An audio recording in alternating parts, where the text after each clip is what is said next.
Hello and welcome to the second episode of Advanced Manufacturing Live. I'm SME Media Associate Editor Cary Gitter. And I'm SME Media Senior Editor Michael McConnell.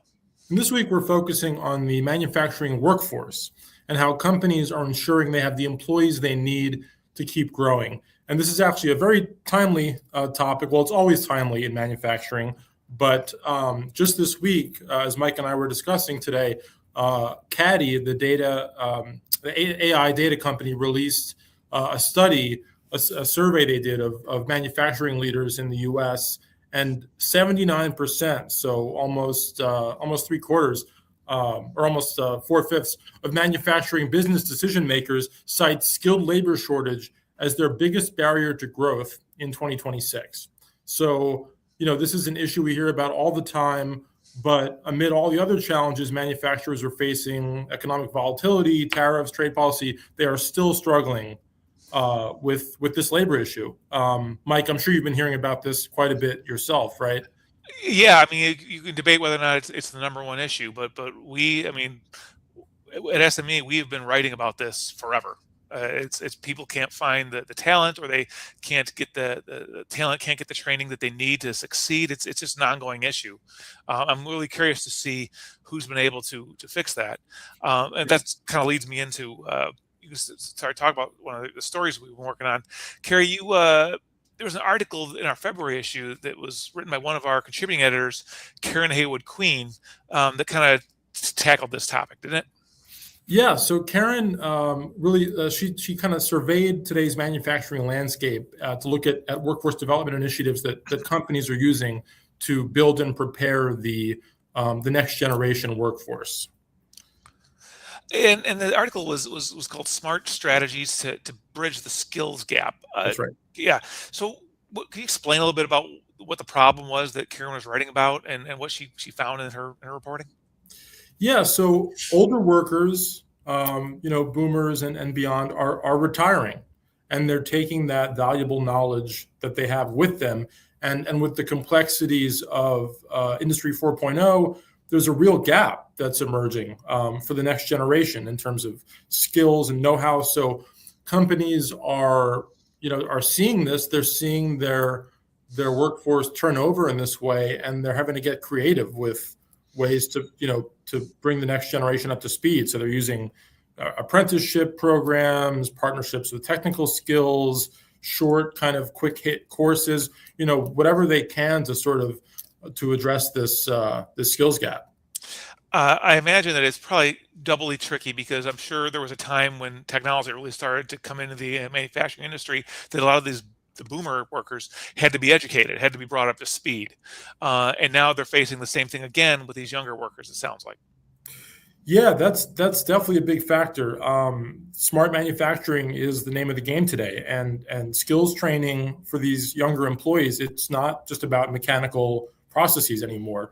It's more than welding. It's about automation, robotics, data analytics, simulation, digital twins, all of these really cutting edge technologies. And there was actually a recent Deloitte survey that where manufacturing executives said that their top concern was equipping workers with those smart manufacturing skills. So just more research out there showing how pressing this is, and these companies really need to dive in and address that learning curve. And you didn't mention it, but I'm going to make a bet that artificial intelligence is in there somewhere too. Yeah, I mean that's the most recent phenomenon that companies themselves are struggling to get ahead of. But yeah, that's going to be part of the skill set for these next generation employees as well. This article that Karen wrote, I was looking it over, and she talks a lot about soft skills. Yeah. I was hoping you could explain what that is, Cary, and why is it important, whatever soft skills are.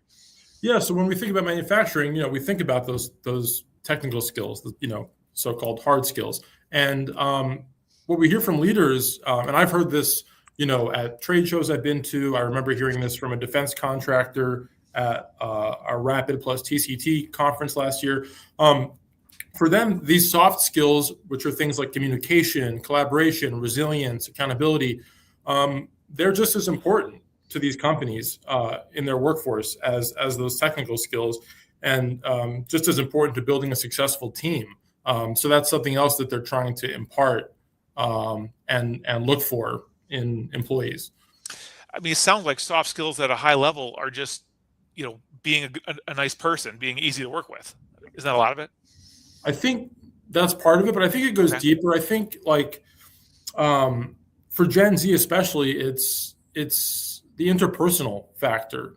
Gen Z and now Gen Alpha, which I guess is not employment age yet, but they've really grown up behind screens, and so they're digital natives, as they say. They have that technical fluency, but what they sometimes could use help with is that interpersonal face-to-face connection and those teamwork skills, and that can be more of a challenge. So companies are trying to find ways to train them in those areas as well.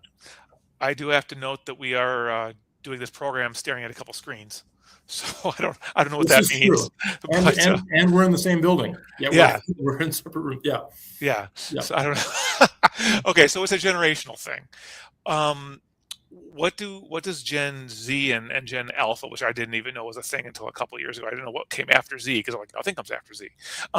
What are they looking for in a job, or what Gen Alpha is expected to look for in a job when they do get of age, where they're starting to work?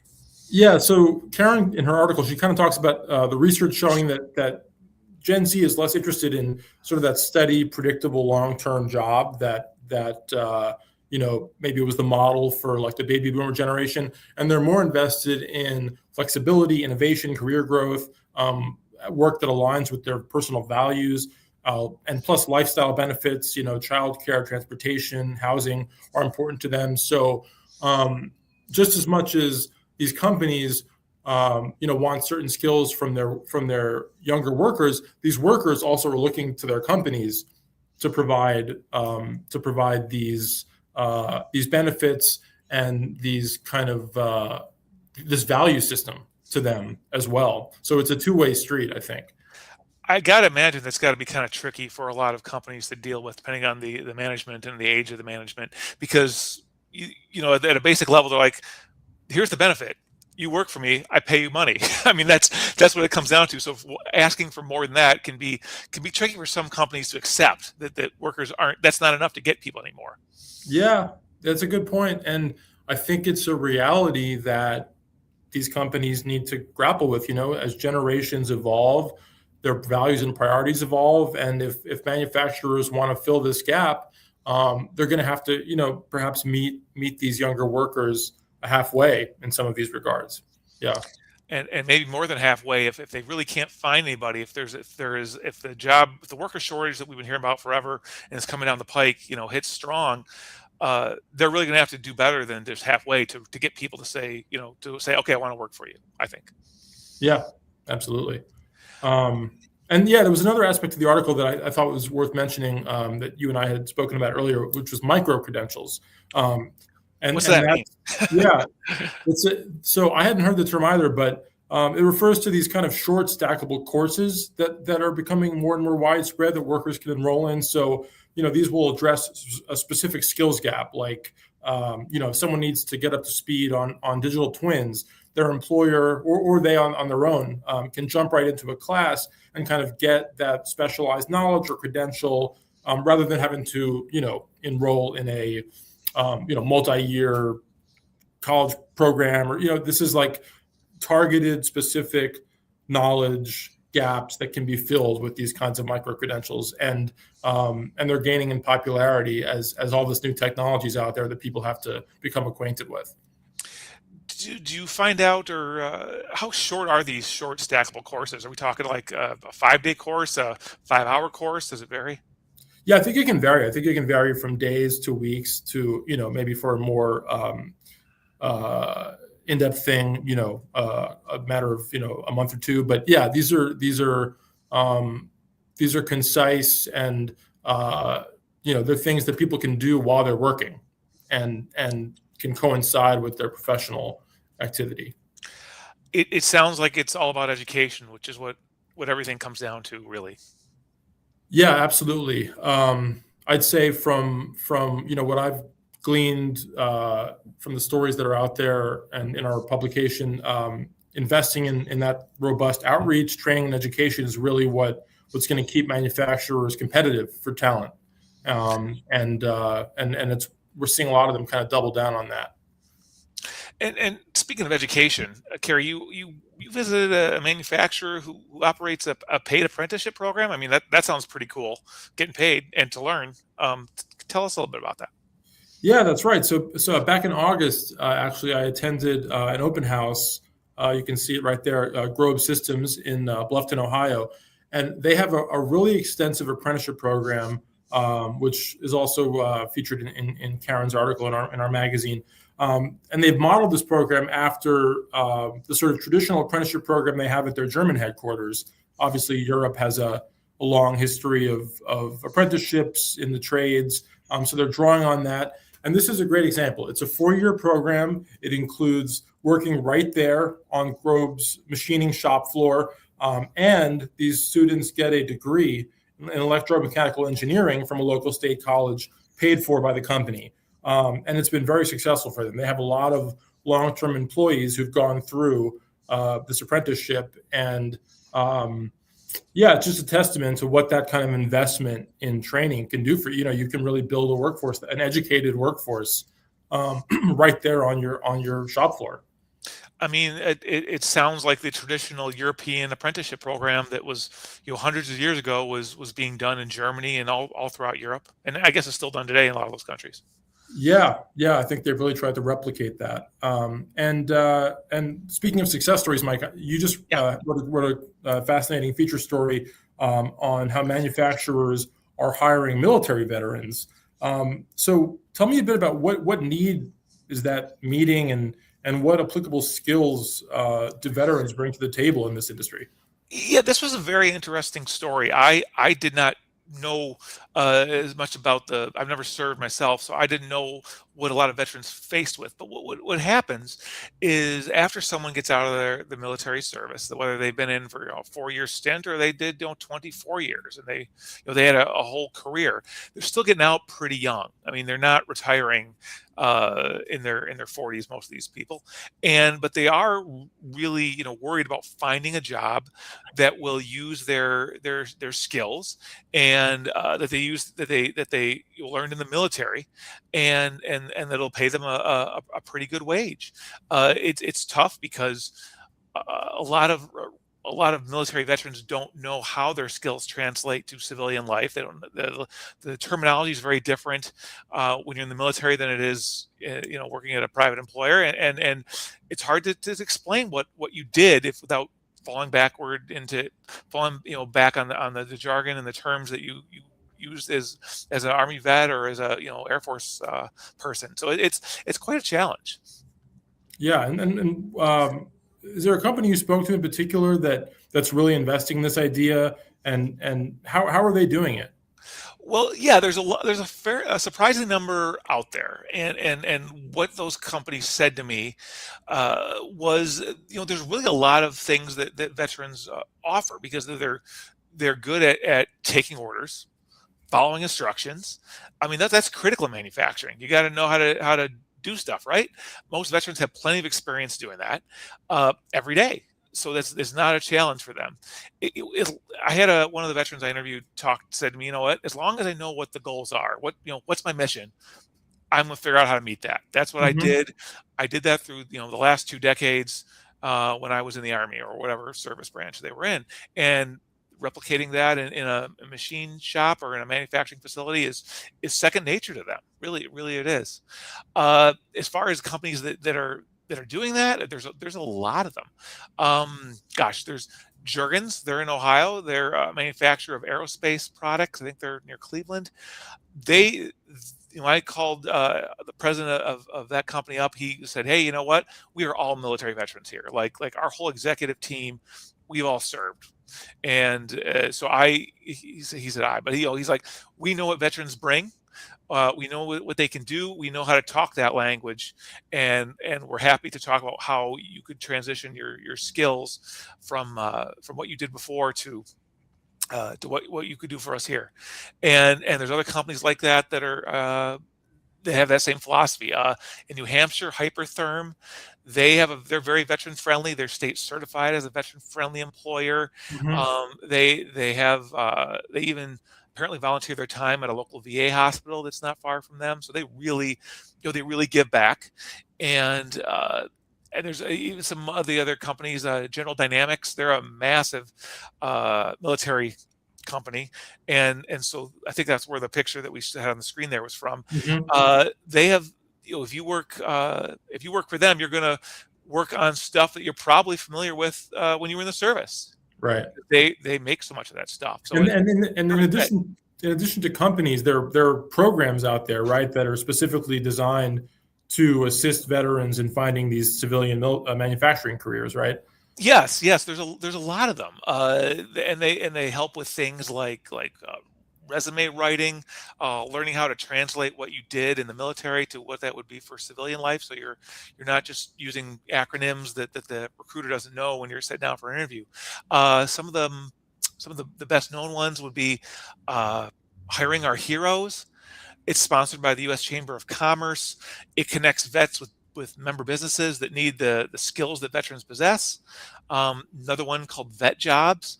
It helps with the writing services like resumes, like I just mentioned, and cover letters, and even gives them tips on how to interview. Does mock interviews with them, so that they can be comfortable sitting Hmm. down to that. But there are so many that were in the article, and there's another one that was mentioned several times to me by multiple employers, um, and it was called DoD, or Department of Defense Skill Bridge, and this one is unique, and it kind of reminds me of the apprenticeship program you were talking about at the other company, because what it does is in your last 6 months or so of military employment, it allows you to take on an internship, and that's an internship that you could still do your military job, but you're Hmm. learning a possible civilian job, and you're seeing how these skills translate. They get to try you out, you get to try them out, and you being a veteran, and see if you're a good if this is a good fit for you, and if it is a good fit, there's a good chance that they will hire you seamlessly onto the payroll as a full time civilian employee right around the time you're discharged. So you don't have to go through the uncertainty that you're going to be able to find a job or not be able to find a job. Yeah. I did not serve, but my father did, and he got out of the military. He didn't know what he was going to do. This was decades ago, so he answered an ad in the paper to become a police officer, and did Hmm. that for another 30 years. But he didn't know what he was going to do beyond that. He was in the Air Force thinking he was going to fly planes. He didn't fly any planes. He fixed radios. He didn't want to open up a radio repair business. He didn't know what he was going to do. So Yeah. programs like Skill Bridge, it really helps with a need that was true decades ago and is still true today, of helping them find a good fitting career. Yeah, that's very inspiring. And yeah, I mean, we always talk about giving back to our veterans and investing in our veterans. And I mean, this sounds like um, there were some really amazing ways this industry is doing that. You know, and Yeah, it's benefiting these companies as well. it's perfect. The way that these, and there's so many companies I didn't mention that they're in the story. The way they really sit down with the vets and say, hey, you know what, you could be a manager, because it's just a different terminology, but it's the same thing you did every day. You just got to know what's referred to in the private sector, and once you figure that out, once you learn how to explain what you do to employers, many of them are very excited to consider veterans, because they do have those skills, and they've proven themselves to be really good employees. For in some cases for decades. Yeah, Yeah, absolutely. and there's something about what I also wanted to talk about with you, Cary, was another interesting article in our February issue that was dealing with an aircraft manufacturer that creates a what they called was like a one stop shop workforce development facility in Wichita, Yeah. Kansas. So I kind of have our workforce development beat in our magazine, which I really enjoy because I get to discover all these exciting programs going on around the country. And this one is really impressive and large scale. That's it right there. Textron Aviation in Wichita, Kansas. last year. A major company that launched a new 100,000 square foot, $40 million career and learning center. Wow. And this is a company that is home to the Cessna and Beechcraft brands, very big company. And this new center includes everything from walk-in recruitment right there to onboarding and training on a 50,000 square foot simulated manufacturing floor, which you can see right there. And they have a whole philosophy there of warm handoffs, guiding new employees through each stage, all the way from walking in off the street and getting recruited to getting onboarded, and then weeks of training here on the shop floor. And one of the people I spoke to, Jennifer Woodfield, who's in human resources there, she made a great point. She said teaching people how to manufacture aircraft can't be done in a classroom setting via PowerPoint. They need to do the work with their hands. And about this simulated manufacturing floor, she said, we like to say it looks like the factory, it sounds like the factory, and it smells like the factory. So before these new recruits get into their positions and get to work, they're really getting immersed right there in what their job is going to be and what that industry is going to be. And, that's invaluable training. And they actually do have people that walk in off the street and that are expressing interest in that industry, and they actually will talk to them about the. Yeah, I mean, Textron Aviation is a big employer in Wichita, and it was said to me that kind of everybody around there knows someone who works there, has a family member or a friend. So it's very much a company that's on people's radar. And rather than having this barrier of online application or whatever, like people can just stroll right in, and they have recruiters on hand who are trained to interact with them and guide them and help them find jobs that suit their skill set. And so they can go right through the process starting there. I mean, that's pretty amazing, because I think anybody that is applied for jobs, so going back to the military thing we are just talking about, you send off a resume, you upload it to a website, and you never hear from it again. You don't even know if it gets through. So the fact that they're willing to have people sit down and talk to people and evaluate, see if they might be a fit is pretty impressive to me. Yeah, and something that was mentioned when I was researching for the story was that a lot of times with manufacturing, job descriptions can be a bit forbidding because the jargon is complex, and people, who are not yet in the industry may be confused or put off or not understand what the job really is. So there's so much value to being able to have a face-to-face conversation with a team member that says, hey, like, this is what we have. These are what these jobs are. This is what they entail. What interests you? What skills do you have? And so it's a really organic kind of two-way process, instead of just, the mystery of a job application you don't really fully comprehend. I mean, we've all been there. Yeah. So something else that was interesting about this story to me was the fact that they not only do they talk to people off the street about what they do, but they're actually reaching out to school school students and going all the way back to K-12, right? Yeah, they have a whole K-12 learning zone, and they've got summer internships for high school students, a camp for teenagers. They have facility tours and STEM activities for kids. And the biggest attraction at the facility is a Cessna 172 Skyhawk flight simulator, which obviously gets young people, really excited about aviation. And they love to see that and explore that. And that's the kind of thing, when we're talking about workforce development, it's not just potential workers, but it's the future. It's young people, it's elementary schoolers, middle schoolers, high schoolers. That interest in STEM and in manufacturing has to be fostered there. So they're investing in sort of a holistic workforce development program that stretches, all across ages. I got to think at any age, getting to check out a flight simulator would be pretty cool. Yes. Yeah. I would find that cool myself. Yeah. Yeah, me too. And this, you think you touched on this a few minutes ago, but this reminded me of the veteran story I did. Was there's a language barrier there with aviation too. They have their jargon, they have their acronyms, and they help people get past that, right? Yes, absolutely. There's that. And also, even for the company's own team members, they train them in customer service so that they can better help and communicate with potential workers. And they said, especially after COVID-19, a lot of people kind of lost those interpersonal skills, or got rusty, you know? And so when they have potential employees walk in off the street, they want them to be greeted in a way that's personable, and they want them to, be on the receiving end of clear communication and guidance. So they're investing in training their own team on those soft skills so that they can be better prepared to recruit, and communicate with the public. I think that's great because so many people, acknowledge that there's especially people of a certain age range that have, uh, issues since the pandemic, because that was such a difficult time. But they're not just complaining about it; they've actually come up with a solution, which I think is pretty cool.